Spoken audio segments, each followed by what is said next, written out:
Hello everybody, this is JD again.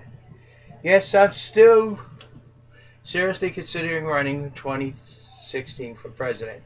But you people have to understand, you have to start now. You got to start supporting me. You got to start making it happen. I don't want a 2008 repeat coming in third. I don't want to. We got to win. We're going to talk about several things. One is the fools we have in Washington, D.C. And I'm going to have to say that, in my opinion, right now, the president looks like one of the biggest fools in the whole wide world. This is my opinion, and I'm going to explain it. Why does President Obama look like a fool? But before I talk about that, some of you out there complain about my backstop. Doesn't look very professional. If those politicians didn't get the money from the political party, how much money do you think they would have? They didn't get rich by struggling. They got rich because of their politics and political correctness and all that. They had nothing. Now, someone suggested that I put a backdrop like bookshelves, like an office.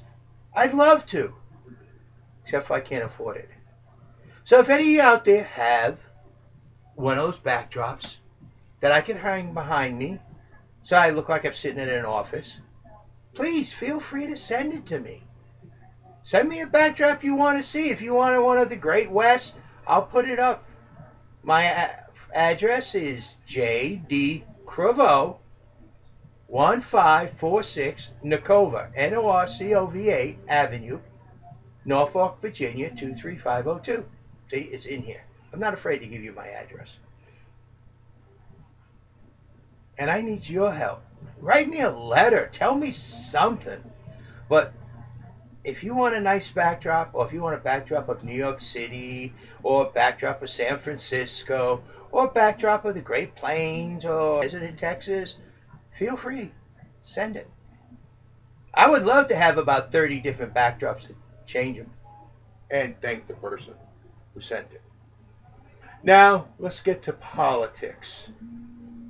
Why do I say that Obama, in my opinion, is a fool?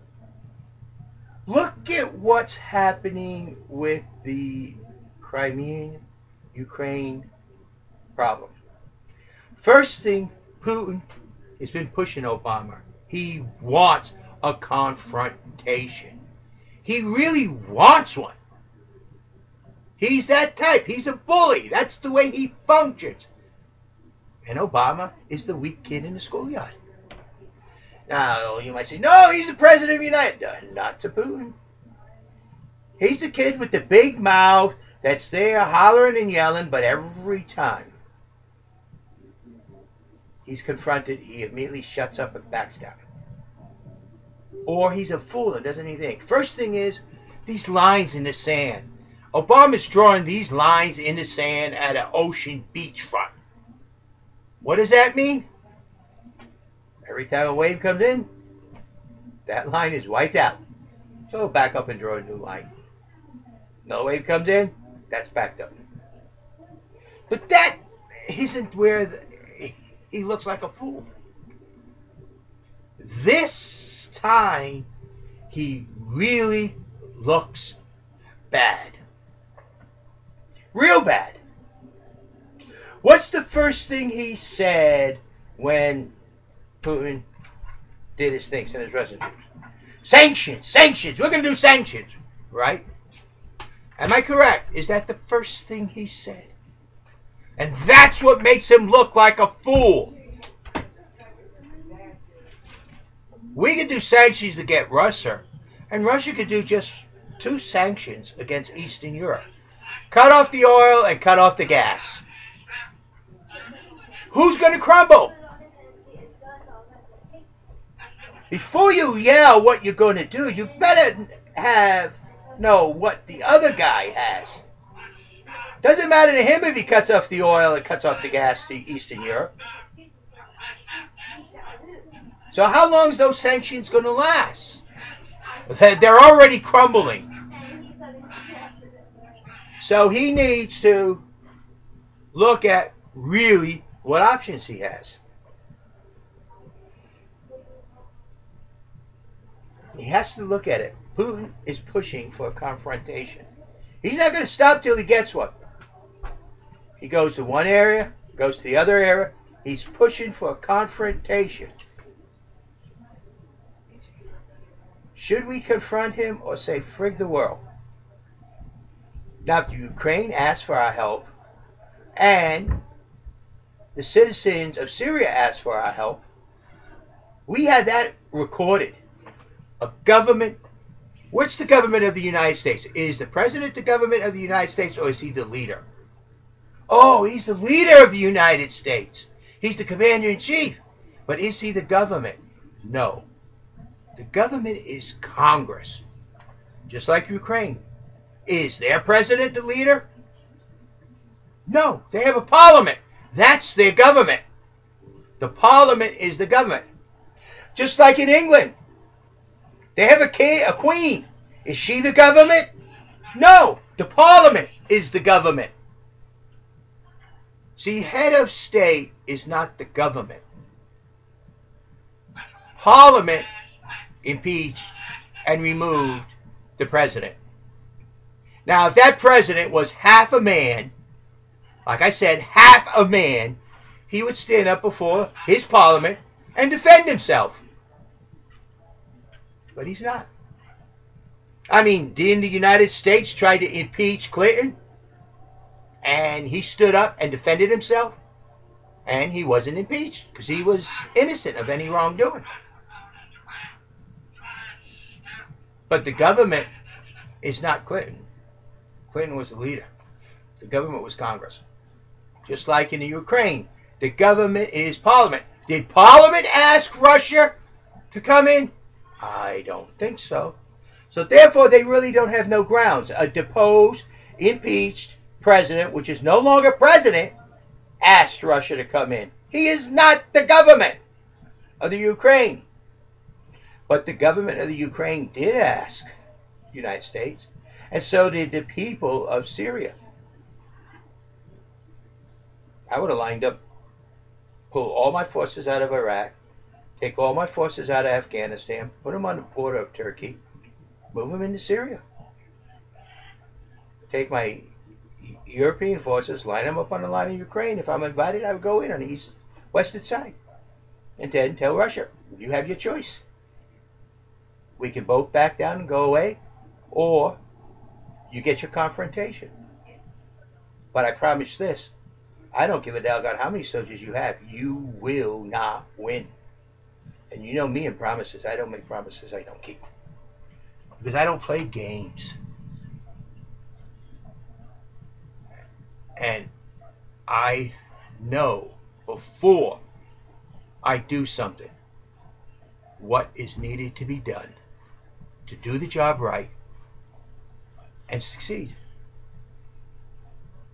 Putin is pushing to make a Cold War. He wants Russia to be the dominant power in the world, like it was.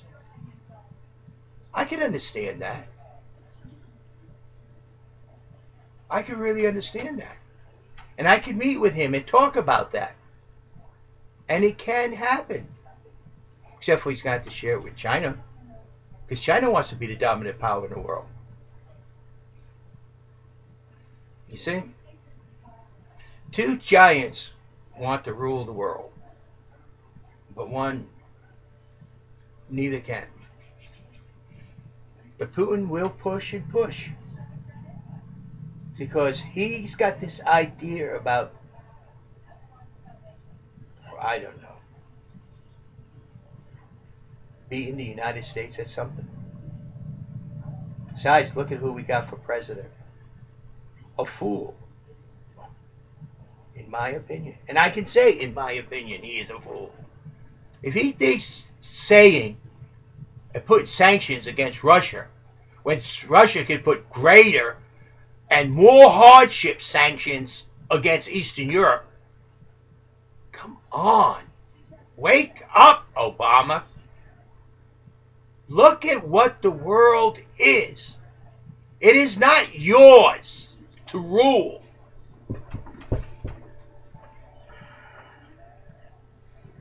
But again, he does what he does. I mean, look at how much respect Putin has for Obama. They lined up on the eastern side of the Ukraine.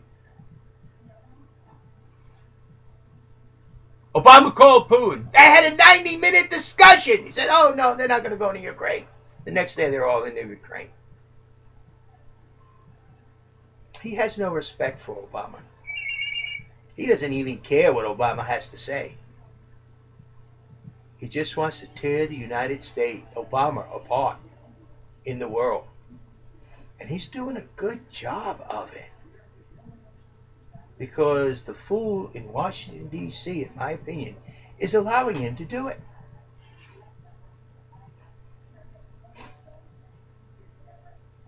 You see, diplomatic and sanctions work when you have the full control. But when you don't have that control, diplomatic doesn't work. Who the heck is this guy telling me? He's nothing. And sanctions? I got bigger things I can sanction against him than he can sanction against me. I could bring Europe down to its knees if I wish. And there's nothing he can do about that in the United States. So what kind of sanctions can he do? You see what I'm saying? This is a world problem to be handled by the world. I did a write-up about it. I'm going to attach it to this video. This is a problem for the world and the UN to handle. And not allow the lies and crap that Putin's putting out. They did that with Hitler. Remember, Hitler went into Poland to protect the Germans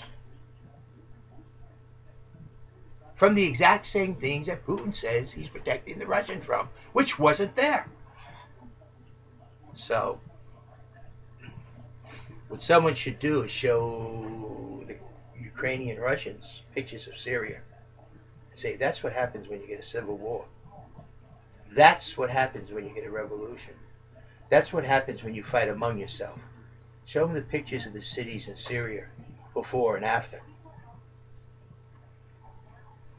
They need to understand where their government is. They are Ukrainian. They're Russian. They could have went across the border and lived in Russia. I'm sure the Ukrainian government would not stop them. But now they're claiming, oh, we're Russian, but yet there's others in there that are not. They're Ukrainians. Russia does not have a right to go into another country and do what it's doing. But how it's handled is not the way Washington, D.C. is handling it. It does not need to be handled that way because it's nothing. It's making Obama look weaker and weaker. It's losing Obama's allies and friends. So, bottom line, in my opinion, Washington, D.C. is full of a whole bunch of fools.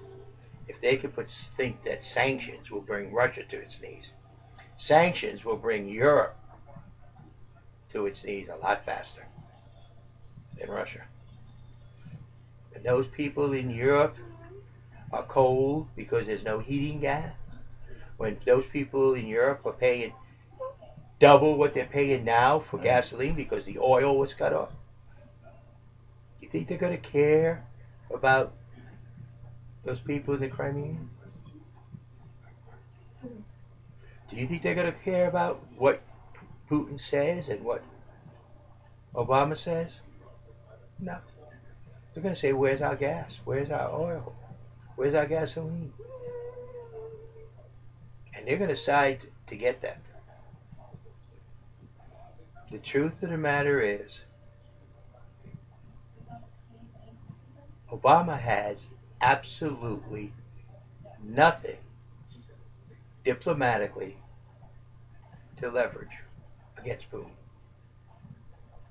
Absolutely nothing. Because Putin don't care, will not listen, and really wants a confrontation. You know, it's like a guy who grabs somebody else by the shirt and is punching him in the face. And punching him, and punching him. And the other guy says, well, look, let's talk about this. Let's talk about it. Why the guy's punching? He's not fighting back or nothing. He's just getting punched in the face over and over again. And he says, you know, we don't need to do this. We don't have to resort to fighting. We don't have to. And the guy continues to punch and punch and punch. You know? Obama's getting punched in the face by Putin. Every turn, every step. And he keeps saying, well, let's talk about this. Let's solve this diplomatically. And here comes another punch. Somewhere along the line, Obama's got to realize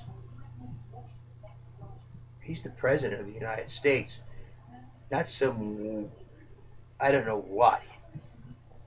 He just doesn't know how to handle it. He doesn't know how to be a leader.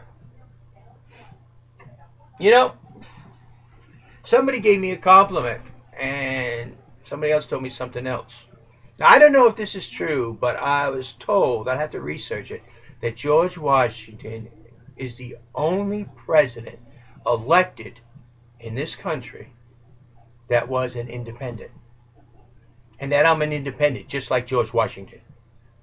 And have a lot of the same views of George Washington. Oh, that was a compliment and a half. Believe me, that was. But you know, did you ever study the Whiskey Rebellion? George Washington was president. And he actually put his uniform back on and led the troops against the people in the Appalachian to settle about a whiskey tax. Now, it wasn't something he wanted to do, but it had to be done. He couldn't say, hey, look, we're going to do sanctions against you. We're going to cut you off so you can't sell no whiskey or something like that. No. He had to do something he really regretted and wasn't happy. He had to go up and put down the Whiskey Rebellion because they kept punching at the government, punching him in the face. And they weren't going to accept. Hey. Now, do I have the answer for Obama? No, because he's already set his stance. Nothing short of a major war would change this. So, because of what Obama has done. And being the fool he is. So he has to look at how to make Putin regret his actions. He just gave us permission to go into Syria. To give the aid to the people. But then, I don't know. He also gave us permission to give the aid to the Ukraine government. To go into the Ukraine if we're invited. Ukraine could stand up, the government say, no, we did not invite Putin. The parliament is the government. Putin couldn't send troops into the Crimean on his own. He had to go to his government, his parliament, and they had to give approval. Then he could. Well, we're the parliament. We say no. That president has no right, because he is no longer the president, to invite anyone into this country. That is a hostile act of war. But we invite the United States. And we can go in.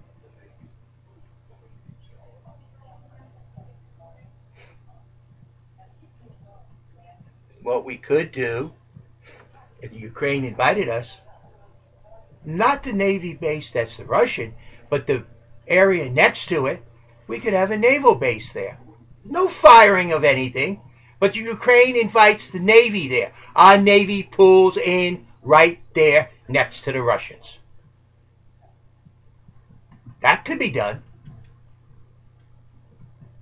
We could do joint military exercises right now with the Ukraine military in the central part of the country. We're invited by the Ukraine, And we can do joint military exercises. These are things that can be done that are not active war, but would cause things to change. Ukraine government could give us a base. Say, United States, we're giving you a Navy base right next door to the Russian Navy base. And Russia says, no, you can't do that. Say, hey, this is our country. You want us to not do that? Get out of our country.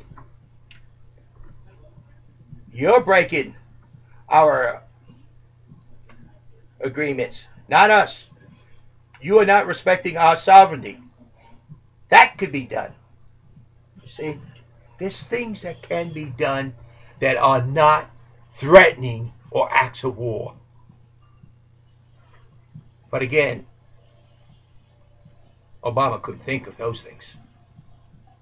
So, bottom line, people, in my opinion, the White House is full of fools and Congress is no better. So, what am I telling you? Before I would do anything, believe me, there'd be a lot of sitting down and talking before I open up my mouth. Because there's one person I learned a lot from. And he used to stand like this all the time and listen. And that's George Washington. We don't need someone who's going to open up their mouth and put their foot in it every time. We need someone that's going to stand back and listen to everybody and what they have to say. And then what he does, say, he does. His word is his law. His promise is kept or he is dead. That's two things people say about me. My word is my law, and when I make a promise, I will do it or I'll have to be dead, because that's the only way I won't do it. So people, you want your voice heard in Washington, D.C.? I don't care if you agree with me or disagree. I'm going to bring your voice, not mine. And I expect you to disagree with me. I want you to disagree with me. Why? Because you're not me. We can't agree on everything. Bottom line, people. And look at what my foreign policy video is about. Okay? You have a nice day. This is JD. Like I said, in my opinion, the White House is full of fools. The cabinet, president, all the way down the line, open up their mouths and threaten with sanctions when Russia has more powerful sanctions it can use. Oh, gosh. Get real, Washington. Are you living in a different world than the one I live in? Oh, yeah, you are. You don't see the world as it is. You see the world like you would like it to be. Well, it's not. Sorry. Only a fool would do that, in my opinion. This is a video totally of my opinions. Thank you. That's my disclaimer. Because in my opinion, I can say these things because I didn't directly say you are. Have a nice day. This is JD. Remember, 2016, if you want an American for president, you better start looking towards JD and start doing something about it. And those of you who think my backstop needs to be changed behind me so that it shows something different, send me some hang-ups behind it. Because I don't have the money to buy. Oh, I could use the money to buy if someone wants to send, but I don't have it. I'm barely meeting my bills right now. I'm doing a lot of what our government should be doing to pay the bills, but I'm paying them. You have a nice day. This is JD. Thank you. And remember, 2016, if you don't start now, us together, there's nothing I can do. Me alone.